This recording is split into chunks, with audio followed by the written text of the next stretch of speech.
નમસ્કાર વિદ્યાર્થી મિત્રો, મારી યુટ્યુબ ચેનલમાં તમારું હાર્દિક સ્વાગત છે। આ વિડીયોમાં આપણે ગણિત ધોરણ 9 પ્રકરણ 6 રેખાઓ અને ખૂણાઓ તેમાં સ્વાધ્યાય 6.2નો અભ્યાસ કરીશું। વિદ્યાર્થી મિત્રો, સ્વાધ્યાય 6.2 જોતા પહેલાં આપણે થિયરીના કેટલાક મુદ્દાઓ છે તે યાદ રાખવાના છે। તો આ વિડીયોને પોઝ કરીને અહીં જે મુદ્દાઓ આપેલા છે તે તમારે યાદ રાખવા માટે તમારી નોટબુકમાં ઉતારી લેજો। તો સૌપ્રથમ આપણે મુદ્દા છે તે જોઈ લઈએ। પૂર્વધારણા 6.3 તેમાં એવું કહ્યું છે કે જો એક છેદિકા બે સમાંતર રેખાઓને છેદે તો અનુકોણની પ્રત્યેક જોડ સમાન હોય છે। તો આ શું કહેવા માંગે છે તે આપણે સમજીએ। તો અહીં બે સમાંતર રેખાઓ છે તેવું આપણે ધારી લઈએ। આ બે સમાંતર રેખાને એક છેદિકા આવી રીતે જો છેદે તો અનુકોણની પ્રત્યેક જોડ સમાન હોય છે, એટલે કે આ જે અનુકોણ છે તે બંને સરખા હોય છે। ત્યારબાદ આગળ કીધું છે પૂર્વધારણા 6.4 જો એક છેદિકા બે રેખાઓને એ રીતે છેદે કે અનુકોણની એક જોડ સમાન હોય તો બંને રેખાઓ પરસ્પર સમાંતર હોય છે। તો અહીં આપણે આકૃતિમાં જોઈએ, જો આ બંને અંતઃકોણ સમાન હોય એવી રીતે આ છેદિકા જો બંને રેખાઓને છેદે તો આ બંને રેખા છે તે સમાંતર છે એવું આપણને પૂર્વધારણા 6.4માં કીધું છે। તો આ બંને છે તે એકબીજાના પૂરક વાક્યો છે। હવે આગળ જોઈએ પ્રમેય 6.2 જો એક છેદિકા બે સમાંતર રેખાઓને છેદે તો અંતઃયુગ્મ કોણની પ્રત્યેક જોડ સમાન હોય છે। તો અહીંયા આપણે જોઈએ તો અંતઃયુગ્મ કોણ કોને કહીશું? તો આ જે બંને ખૂણા છે તેને આપણે અંતઃયુગ્મ કોણ કહીશું, અને આ બંને જે ખૂણા છે તેને આપણે બહિર્યુગ્મ કોણ કહીશું। તો અહીંયા આપણને કીધું છે કે અંતઃયુગ્મ કોણની જોડ છે તે સમાન હોય છે। અને પ્રમેય 6.3 જોઈએ જો એક છેદિકા બે રેખાઓને એવી રીતે છેદે કે અંતઃયુગ્મ કોણની એક જોડ સમાન હોય તો તે બંને રેખાઓ પરસ્પર સમાંતર હોય છે। તો આ એનું પૂરક વાક્ય થયું। હવે આગળ જોઈએ પ્રમેય 6.4 એક છેદિકા બે સમાંતર રેખાઓને છેદે તો છેદિકાની એક જ તરફના અંતઃકોણોની પ્રત્યેક જોડ પૂરક હોય છે। અંતઃકોણ કીધું છે અને પૂરક હોય છે એવું આપણને કીધું છે। તો આ જે બંને છે તે આપણા અંતઃકોણ થશે, આ બંને અંતઃકોણ છે। તો આ બંને અંતઃકોણ જે છે તે પૂરક હોય છે, એટલે કે તેનો સરવાળો છે તે 180 અંશ જેટલો થાય છે।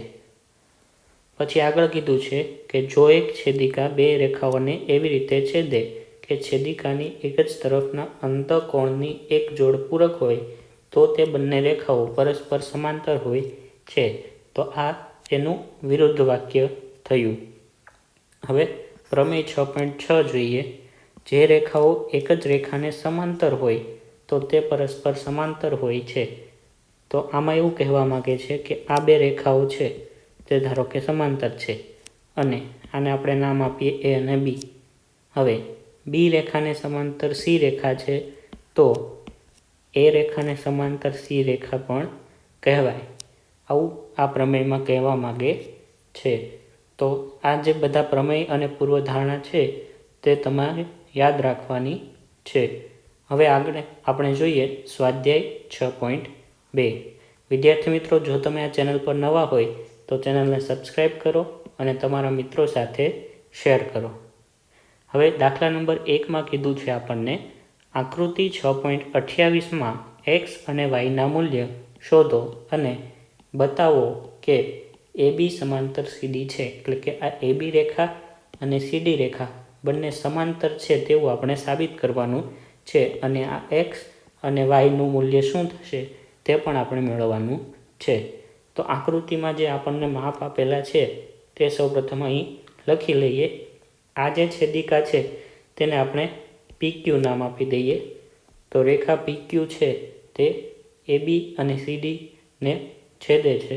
તો અહીંયા આપણે લખીએ કે અહીં આકૃતિમાં ખૂણો, અહીંયા જ્યાં છેદે છે ત્યાં આપણે બિંદુઓના નામ આપી દઈએ.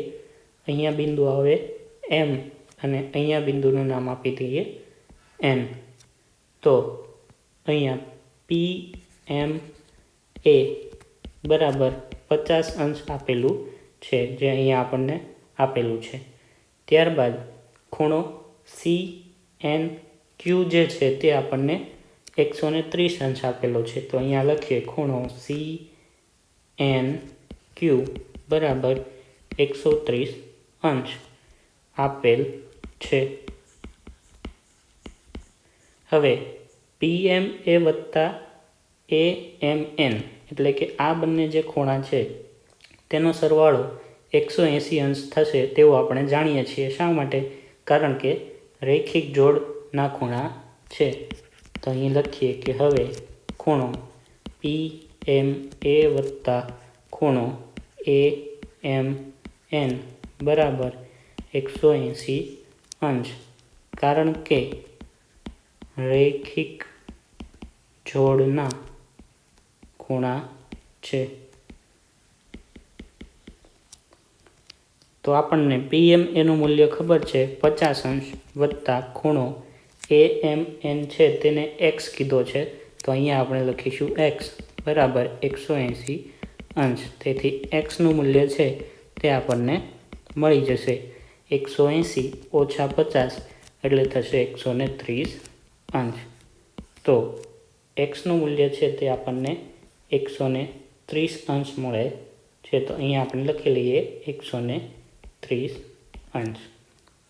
હવે આગળ જોઈએ ખૂણો MND એટલે કે આ જે ખૂણો છે MND એટલે કે y, તે આને સરખો હશે. કયો ખૂણો? CNQ. આ બંને ખૂણાઓ છે તે સરખા હશે. આવું આપણે શા માટે કહી શકીએ? કારણ કે બંને અભિકોણની જોડ છે. તો અહીંયા આપણે લખીએ કે અહીં ખૂણો MND બરાબર ખૂણો CND થશે, CNQ. કારણ લખીએ કારણ કે અભિકોણની જોડ છે અને આપણે જાણીએ છીએ કે અભિકોણની જોડ છે તે સરખી હોય છે. તેથી y બરાબર પણ 130 અંશ થશે. હવે x અને y છે તે આપણને મળી ગયા. તો તેના પરથી આપણે સાબિત કરી શકીએ કે AB સમાંતર CD છે. તો કેવી રીતે? તો અહીંયા લખીએ કે અહીં x બરાબર y બરાબર 130 અંશ થાય છે અને x અને y એ યુગ્મકોણની જોડ છે. અહીંયા તમે જુઓ તો આ બંને યુગ્મકોણ બનાવે છે. તો અહીંયા લખીએ x અને y એ અંતઃયુગ્મકોણની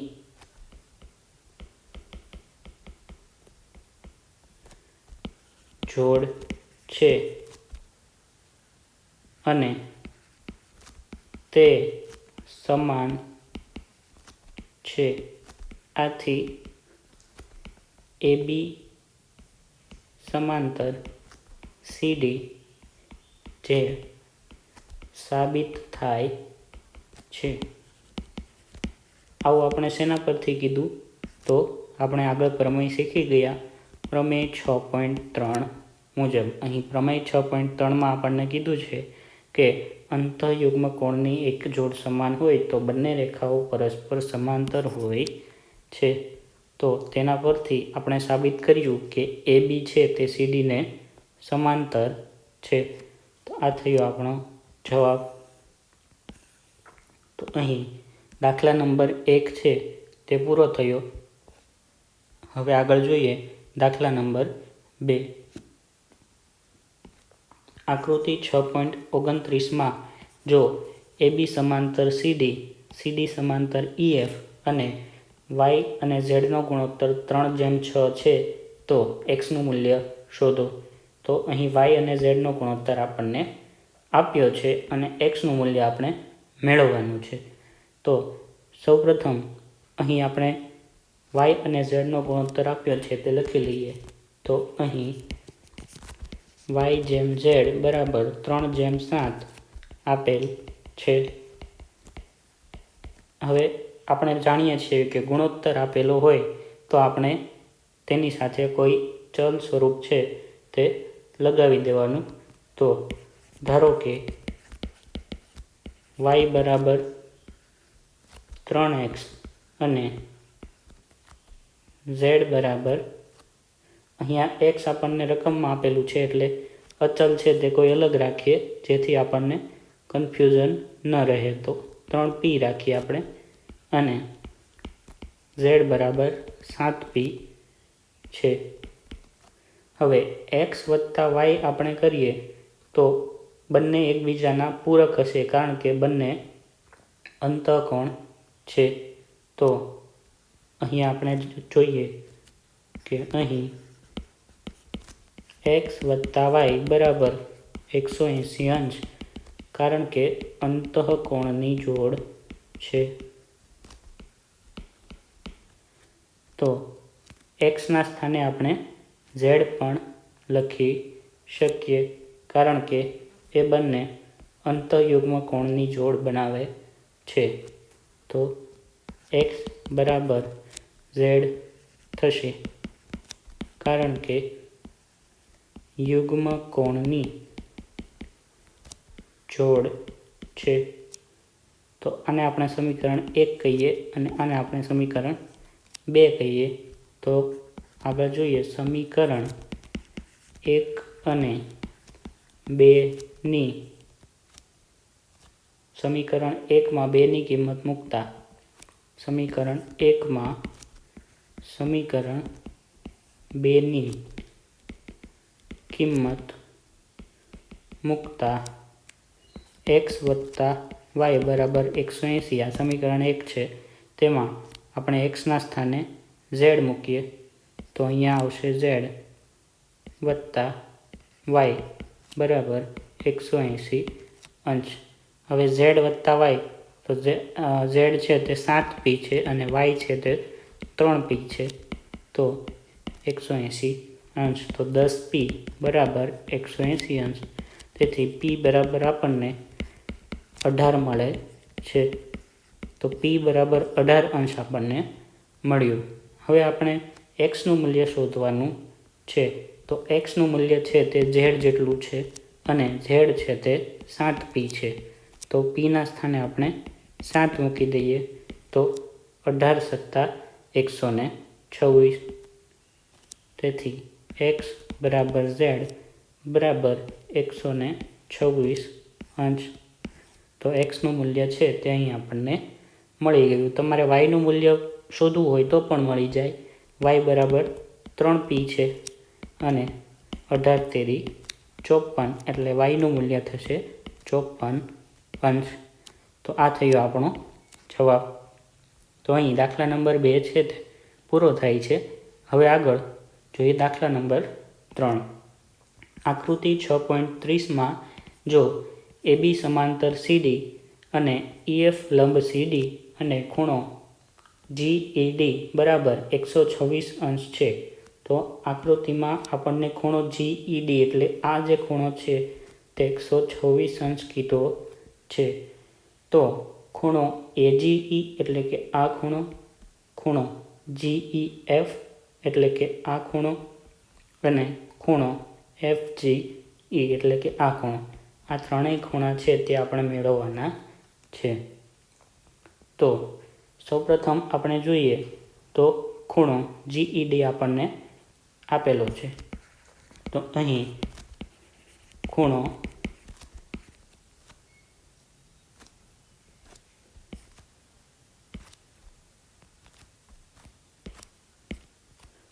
GED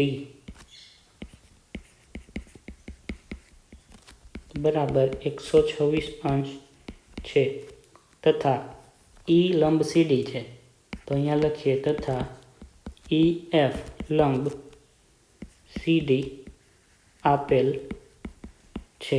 જો બંને લંબ હોય તો આ જે ખૂણો બને છે ખૂણો FED તે 90 અંશનો થાય. તેથી ખૂણો FED બરાબર 90 અંશ. હવે આકૃતિમાં તમે ધ્યાનથી જુઓ તો ખૂણો AGE એટલે કે આ જે ખૂણો છે ખૂણો AGE એટલે કે આ ખૂણો તેના બરાબર ખૂણો GED થાય. તો આ બંને ખૂણા છે તે સરખા થાય એવું શા માટે કહી શકીએ? કારણ કે યુગ્મ કોણની જોડ છે.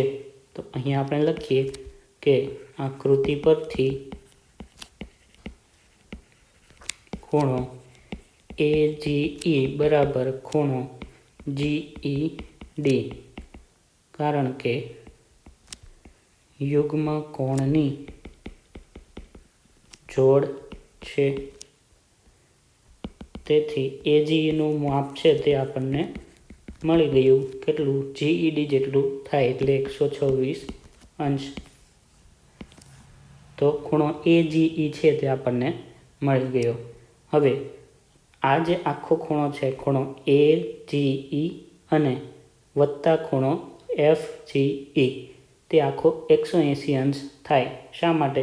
તો કે રેખિક જોડ છે. તો અહીંયા આપણે લખીએ કે હવે ખૂણો AGE વત્તા ખૂણો FGE બરાબર 180 અંશ થાય કારણ કે રૈખિક જોડના ખૂણા છે. તો અહીંયા AGE નું માપ આપણને ખબર છે 126. FGE મેળવવાનું છે તો આપણને FGE નું માપ છે તે મળી જશે 180 ઓછા 126. તેથી ખૂણો FGE બરાબર 54 અંશ. તો આ થયો આપણો ખૂણો FGE નો જવાબ. હવે આગળ જોઈએ આપણે આકૃતિમાં. તો આકૃતિમાં તમે જોઈ શકો છો કે GEF એટલે કે આ ખૂણો અને FED એટલે કે આ ખૂણો. તો આ આખો જે ખૂણો છે તે આપણને 126 અંશ આપેલો છે અને એમાંથી FED છે તે 90 અંશ છે. તો આ ખૂણો આપણને સરળતાથી મળી જાય 126 ઓછા 90. તો અહીંયા લખીએ કે આકૃતિ પરથી ખૂણો GEF વત્તા ખૂણો FED બરાબર ખૂણો આખો ખૂણો છે GED. તો ખૂણો GED. તો GED નું માપ આપણને ખબર છે અને FED નું માપ પણ આપણને ખબર છે. FED છે 90 અંશ અને GED છે 126 અંશ. તો GEF નું માપ છે તે આપણને મળી જશે 126 ઓછા 90. તો ખૂણો GEF બરાબર 36 અંશ. તો આ થયો આપણો જવાબ. તો આ સાથે દાખલા નંબર 3 છે તે પૂરો થાય છે. વિદ્યાર્થી મિત્રો, આ વિડીયોમાં બસ આટલું જ. વધુ દાખલા આપણે આગળના વિડીયોમાં જોઈશું. જો તમને આ વિડીયો પસંદ આવ્યો હોય તો તમારા મિત્રો સાથે જરૂર શેર કરજો. Thank you.